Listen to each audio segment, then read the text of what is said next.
AI는 프롬프트만큼만 똑똑해질 수 있다는 말이 있습니다. 요즘 AI, 즉 인공지능의 능력이 무한대로 발전하는 시대이죠.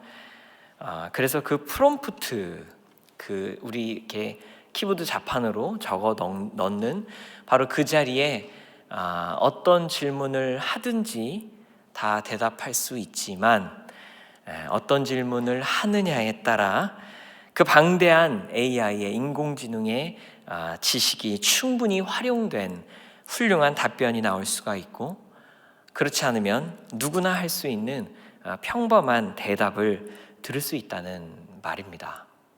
AI는 프롬프트만큼만 똑똑해질 수 있다. 그래서 변화하는 세상의 인간의 역할도 바뀌는 듯합니다.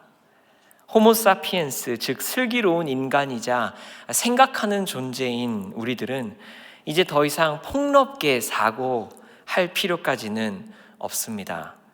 우리보다 더 많은 정보를 다루고도 잊어버리지도 않고 피곤해지지도 않는 인공지능에게 물어보면 되기 때문입니다.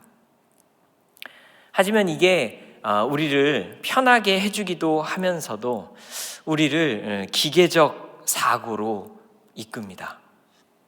우리가 질문하면 기계적으로 대답이 나와야 하고, 우리가 버튼을 눌렀으면 원했던 물건이 나타나야 한다고 그렇게 생각합니다. 학창 시절에는 공부하는 기계로 살았고, 성인이 되어서는 일하는 기계로 사는 우리의 삶도, 우리가 노력한 만큼 성과를 얻기를 기대하는 기계적 관점으로 삶을 바라봅니다. 내가 더 공부했고 내가 더 일했으면 그만큼의 성적이 나오고 회사에서 인정받기를 바라는 마음이 당연한 것처럼 말입니다. 하지만 삶은 그렇게 기계처럼 돌아가지 않지요.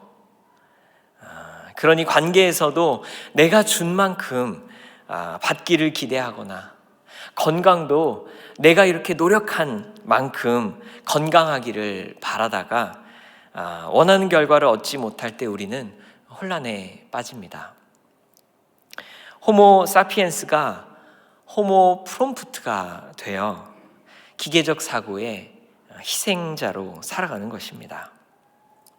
그렇다면 우리 2월 한 달간, 우리 올해의 중요한 주제인 기도, 그리고 이렇게 금요 예배마다 지난 2월 한 달간 이렇게 묵상하는 주제인 기도는 어떨까요? 서론을 듣고 있자니 기도는 기계적인 그런 관계는 아니라고 대답해야만 할 것 같지요. 그런데 사실 하나님은 우리가 기도할 때 분명 응답하시는 분이십니다. 예수님께서 너희가 기도할 때에 무엇이든지 믿고 구하는 것은 다 받으리라고 우리 마태복음 21장 22절에서 말씀하셨던 것을 우리가 믿습니다. 하지만 신앙생활을 하다 보면 우리의 간절한 기도에 주님께서 침묵하시는 것 같을 때가 있습니다. 기도한 내용과 정반대로 상황이 흘러가는 것을 우리가 보게 되기도 합니다. 무슨 일일까요? 우리의 기도가, 우리가 프롬프트에 넣은 그 기도가 잘못된 것일까요? 질문하기에 따라 달라지는 AI의 능력처럼 우리의 기도의 내용에 따라 하나님의 응답을 받을 수도 있고 없을 수도 있는 걸까요?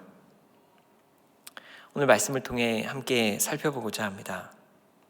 오늘 말씀에는 예수님과 아주 가까웠던 가족 마리아와 마르다, 그리고 그의 남자 형제 나사로가 나옵니다. 우리가 복음서를 읽으면서 자주 만나는 이 이름들은 예수님께서 베다니를 지나실 때면 항상 들러서 항상 함께 식사도 하시고 때로는 머물며 주무시기도 하셨던 그런 가까운 가족이지요.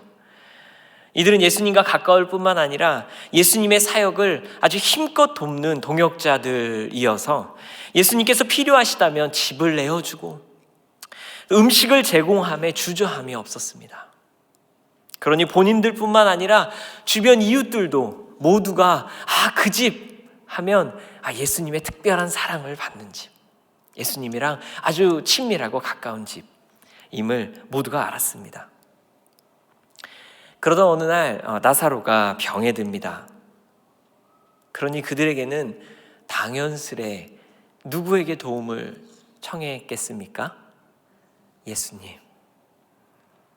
그들은 예수님께서 수도 없이 많은 병자들을 고치신 것을 보아왔습니다. 게다가 예수님과 아주 가까운 사이였으니 주저하지 않고 사람을 보내어 예수님께 소식을 알립니다. 우리로 치면 어떤 일이 일어나자마자 주님께 무릎을 꿇고 기도를 올린 것처럼 그렇게 사람을 예수님께 보내었습니다. 하지만 예수님은 오지 않으셨습니다. 요한복음 11장 6절 말씀에 보면 나사로가 병들었다 함을 들으시고 그 계시던 곳에 이틀을 더 유하시고 라고 합니다. 예수님께서 사랑하시는 나사로, 그가 병에 들었는데 그 소식을 들으셨는데 그리고 그들이 애타게 기다리는 것을 아시는데 예수님께서는 의도적으로 이틀을 더 보내십니다. 분초를 다투는 응급 상황에서 이틀이란 시간은 하염없이 기다리는 듯 긴 시간이었을 것입니다. 그 예수님을 기다리는 마르다와 마리아의 마음은 어땠을까요? 죽어가는 형제 나사로를 보며 슬프다가도 아무 소식 없는 예수님이 어떻게 된 영문인지 궁금하고 원망스럽기도 했을 것입니다. 당신께서 필요하실 때는 우리가 항상 있어 주었고 주님의 일이라면 기쁨으로 응하며 때로는 무리가 되는 것 같은 일도 온 힘을 다해 섬겼는데 정작 우리가 필요할 때에는 침묵하시는 예수님이 도무지 이해가 가지 않았을 것입니다. 이웃 사람들이 좀 쉬엄쉬엄 섬기라고 그렇게까지 열심히 섬길 것 있냐고 말할 때에도 예수님만이 참된 구주시라고 고백하며 너희들도 나와 같이 사는 게 옳은 거라고 그렇게 자신 있게 말했는데 그때 했던 그런 말들이 무색해지는 것처럼 그리고 이제는 그들에게는 어떻게 말해야 할까 싶어 좌절이 되었을 것입니다. 그런 중 나사로는 숨을 거둡니다. 그리고 예수님은 나흘이 지나고 오십니다. 17절 말씀입니다. 예수께서 와서 보시니 나사로가 무덤에 있은지 이미 나흘이라. 여러분들은 응답되지 않은 기도를 경험해 보신 적 있으신가요? 사실 기도는 놀라운 능력을 가지고 있습니다. 기도를 통해 크고 작은 삶의 기적을 한 번이라도 경험해 보신 분들 이 자리에 지금 한번 일어나 보시라고 한다면 그러면 모두 일어나시지 않을까요? 그렇게 우리는 기도의 능력을 경험한 사람들입니다. 아니, 기도 외에는 다른 어떤 것으로도 그와 같은 능력을 경험하지 못함을 우리는 잘 압니다. 그런데 오늘은 우리의 간절한 기도가 때로 응답되지 않을 때에, 그래서 더는 어찌해야 할 바를 알지 못하게 될 때에 우리는 어떻게 해야 하는가를 생각해 보게 하는 말씀입니다. 기도를 하면 할수록 우리의 기도의 제목이 더 잘 기억되잖아요. 그래서 우리가 원하는 바가 더 선명해지잖아요. 같은 기도를 계속하니까요. 그러다 보면 들어주시리라는 우리도 모르게 우리 마음 안에 믿음이 생기고 소망과 기대를 가지고 기다렸는데 원치 않는 방향으로 일이 진행될 때에 우리는 좌절하곤 합니다. 어떻게 해야 할지를 몰라 주저앉아 멍하니 있기도 하고 기도를 얼마나 했는데 이렇게 안 들어주시면 어떻게 하느냐고 하소연하기도 합니다. 제가 중학생 시절 당시 40대 초반의 나이로 열정적으로 목회하시던 아버지께서 과로와 면역력 약화로 갑자기 쓰러지셨습니다. 하나님과 교회를 위해 이렇게 불같이 뜨겁게 섬기시던, 그렇게 하나님을 사랑하시던, 그리고 누구보다 이렇게 강하시던, 건강하시던 아버지께서, 그리고 당시 제가 알던 그 누구보다 하나님을 위해 온 삶을 바치셨던 그 아버지께서 말입니다. 늘 이렇게 교회에서 주무셨어요. 기도를 하다가 주무시고 또 새벽 예배 때 이렇게 일어나서 이렇게 옆에 시골이니까 가능했겠죠. 옆에 이렇게 이불이 접혀져 있고 새벽 예배를 막 인도하시는, 상당히 이렇게 뭔가 가정 예배처럼 그렇게 항상 그렇게 강단에서 주무시던 아버지. 그래서 집에서 아버지와 함께 자본 기억은 거의 없었던 그런 상황이었습니다. 그랬던 아버지께서 쓰러지시니 누구에게 기도할 수밖에 없었을까요? 하나님. 저뿐만이 아니고 당시 이렇게 목회하셨던 아버지께서 개척하셨던 교회 온 성도가 그 젊은 담임 목사님을 위해 다 함께 기도했습니다. 저는 거의 2박 3일을 쉬지 않고 기도했던 것 같아요. 하나님을 위해 모든 것을 바치셨던 분이시니 이제는 하나님이 도와주실 차례예요. 하지만 끝내 그 기도는 들어지지 않았고 아버지는 40여 년의 삶을 그렇게 갑작스럽게 마치셨습니다. 병원 복도 끝 그 계단에서 숨죽이며 살려주시라고 간절히 기도하던 저는 계단에 흥건히 적신 눈물을 닦을 새도 없이 돌아가셨다는 말씀을 듣고 서둘러 장례를 준비해야 했습니다. 공교롭게도 그날은 부활주일 새벽, 모두가 사망 권세 이기신 예수님을 찬양하며 흰옷을 입은 그날 10살이 갓 넘은 저는 몸에 잘 맞지도 않은 검은 양복을 입고 장례식장에 섰습니다. 끊임없이 찾아오며 울고 있는 사람들을 맞이하면서 제 머리가 멍해졌습니다. 한 가지 질문이 들었습니다. 하나님은 언제 오세요?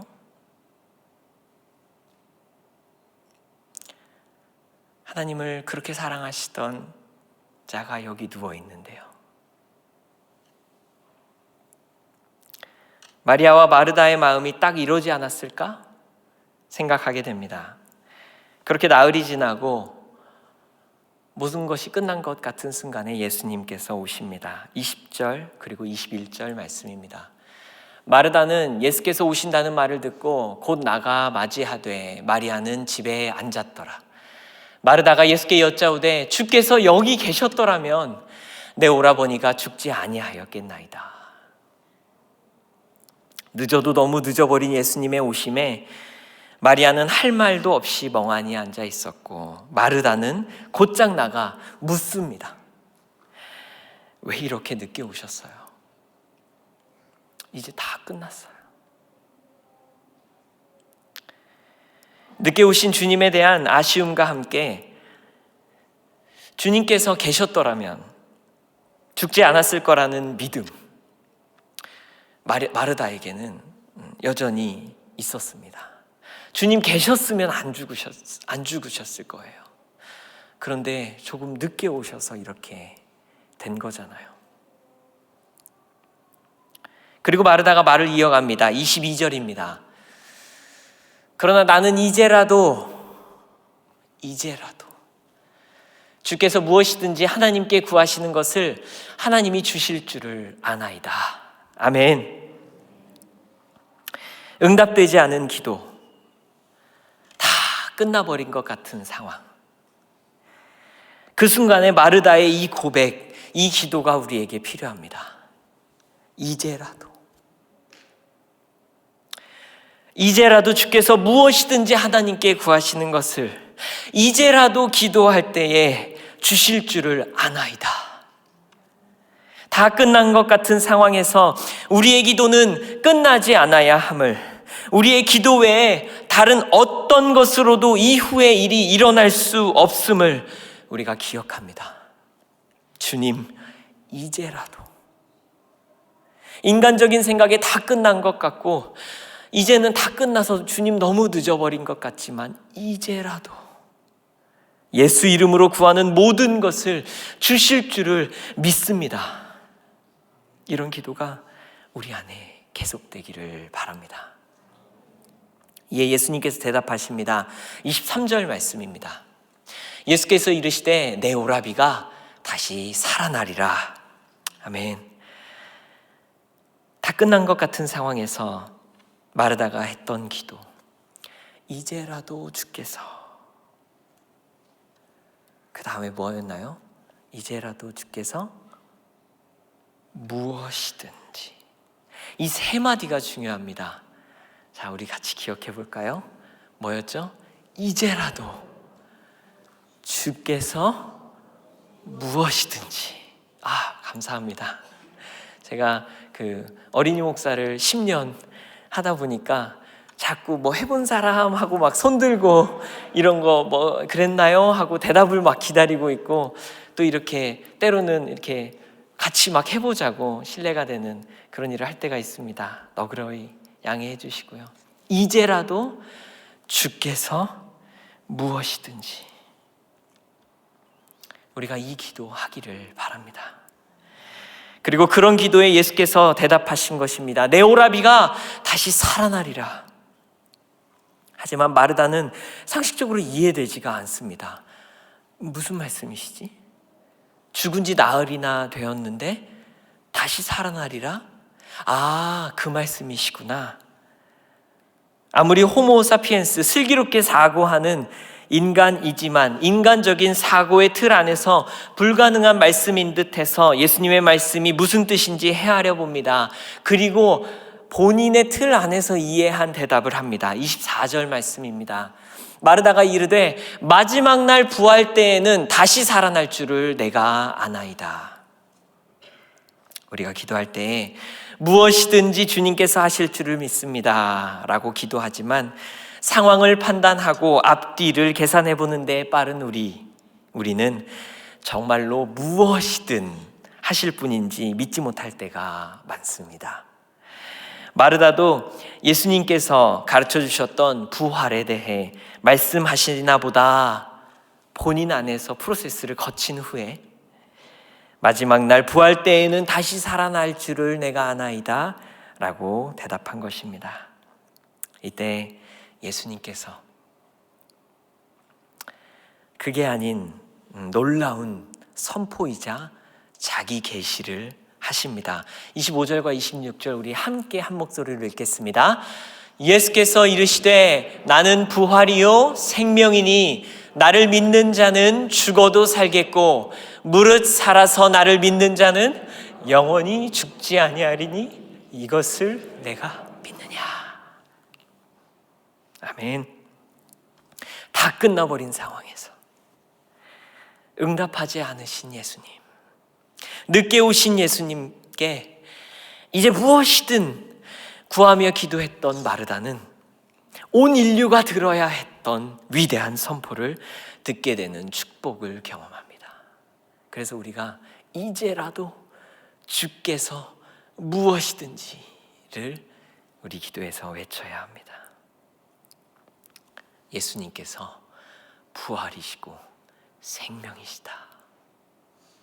그러니 우리가 살아도 예수님이 없으면, 예수님이 생명이시니 우리가 살아있어도 예수님이 없으면 죽은 것이고, 우리가 죽게 되어도 우리 안에 예수님이 계시면 산 것이다 말씀하시는 것입니다.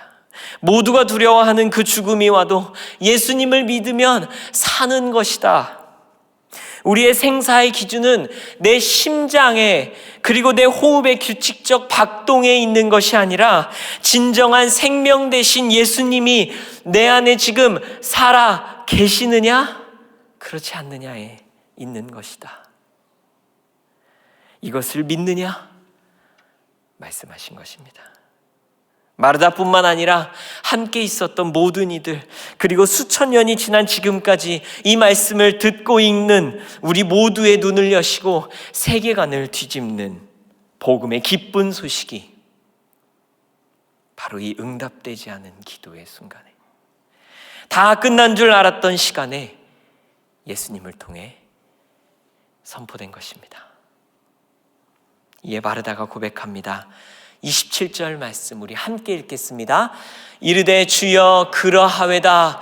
주는 그리스도시요 세상에 오시는 하나님의 아들이신 줄 내가 믿나이다. 아멘. 마르다의 신앙의 도약이 보이는 장면입니다. 절망과 슬픔 가운데 이제라도 주께서 무엇이든지 해달라고 기도를 멈추지 않았을 때에 마르다는 진정한 예수님을 만났고 그간의 제한된 믿음과 인간적 오해의 천정을 뚫어버리고 이제 예수님이 누구이신지 온전히 알고 고백하게 될 뿐만 아니라 믿게 된 것입니다.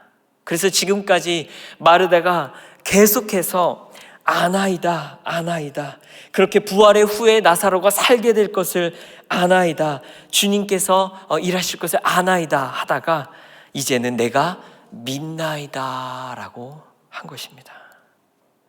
응답되지 않고 이제 다 끝나버린 상황에서 계속 기도하는 기도는 이렇게 놀라운 능력이었습니다. 저의 이야기로 다시 돌아가서 그렇게 아버지 장례식을 마친 얼마 후에 어머니께서 저와 누님을 방으로 부르셨습니다. 방에는 김수영, 제 이름이에요. 김수영 그리고 김수정, 저희 누님 이름인데요. 두 이름이 적힌 봉투가 놓여 있었습니다. 함께 둘러앉아 늘 가정예배 셋이서 드리듯이 예배를 드리고 나서 어머니께서 말씀하셨습니다. 장례식 조의금이 꽤나 많이 들어왔다. 보험금도 받았다. 그것들을 모아 둘로 나누었다. 어머니가 너희를 위해 하나님께 드릴 수 있는 가장 큰 헌금의 기회라고 생각했다. 우리 아버지는 돌아가셨지만 이제부터 너희 아버지는 하나님이시다. 어려운 일을 만나거든 하나님께 도움을 구하고 무엇이든 부족한 게 있거든 하나님께 아뢰거라. 어머니도 노력하겠지만 우리 하나님 아버지께서 너희 삶을 부족함 없이 풍성히 채우시고 후히 주실 것을 우리가 볼 것이다. 저는 그날부터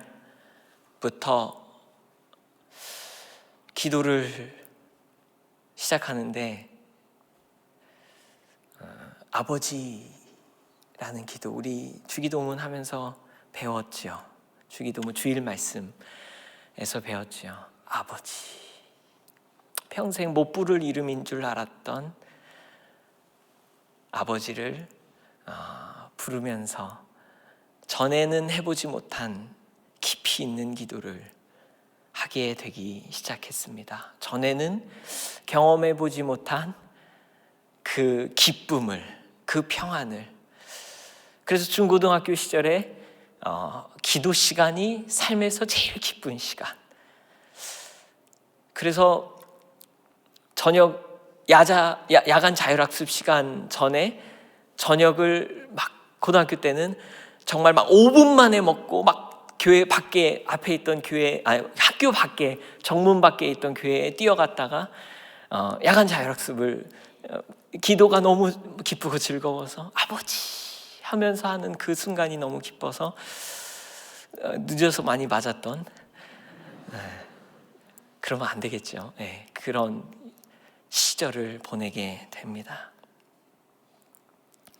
저희 기도는, 병원에서의 저희 기도는 들어지지 않았고 그렇게 저의 삶은 끝날 것만 같았지만 오히려 그 순간 이제라도, 늦은 것 같지만 지금이라도 주께서 무엇이든지 구하는 것을 주실 줄 믿고 기도하기 시작했을 때 하나님은 말로 다할 수 없는 은혜와 평강으로, 그리고 참 부족한 것만 많아 보였던 그 제 삶에 풍성한 공급하심으로 찾아오셨습니다. 나의 기대와 필요를 집요하게 요구하며 하나님 이게 필요한데요, 이거 어떻게 주실 거예요? 하는 그 틀 안에서 하나님을 찾을 때에는 하나님이 온데간데 없어 보이시더니 그 모든 계산과 예상을 부순 채 나아가니 그보다 훨씬 크신 하나님이 보이기 시작한 것입니다. 이사야 55장 8절 9절 말씀을 함께 읽겠습니다.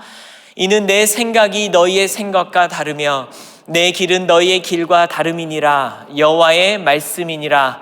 이는 하늘이 땅보다 높음같이 내 길은 너희의 길보다 높으며 내 생각은 너희의 생각보다 높음이니라. 아멘.